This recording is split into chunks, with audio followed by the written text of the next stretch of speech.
say first, the world is on fire, and history will judge us by our actions.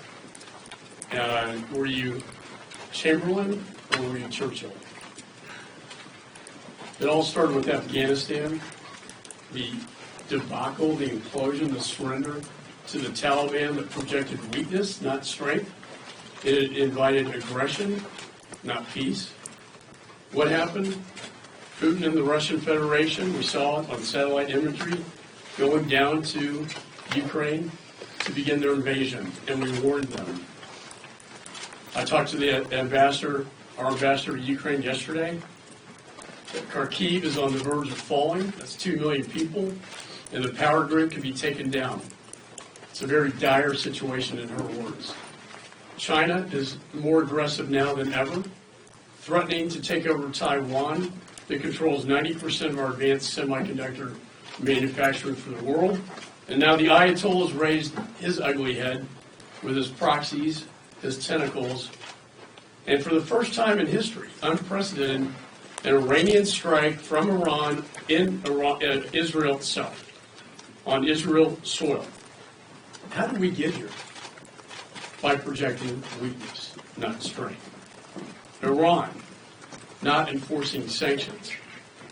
Energy sanctions to the tune of $80 billion were essentially waived so that China could buy $80 billion of energy and fund Iran's terror enterprise. What else happened?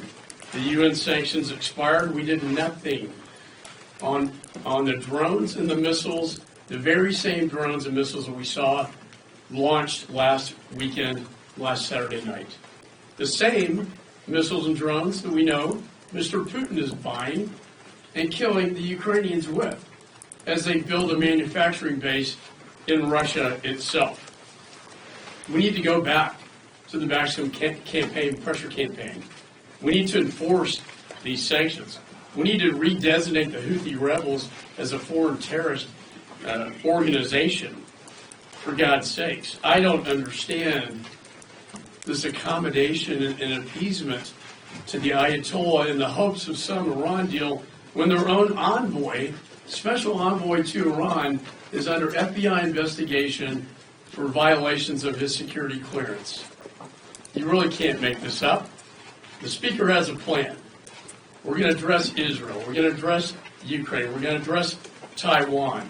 But we're also going to have a fourth package with things like My Repo Act to help pay for this from Russian sovereign assets. We're going to have a loan program for direct government payments. Creative ideas, a package that would be far better than the Senate's, and I want to thank the Speaker for his leadership in this very, very difficult time and very dangerous time. But the time clearly to act is now. I'm off to a hearing with Secretary Mayorkas. We'll be walking over articles of impeachment today. We're going to demand the Senate do their constitutional responsibilities and hold a trial. This man is responsible for 200,000 people who are dead now because of fentanyl. This man is responsible for 350 on the terror watch list in this country now, posing a threat every day.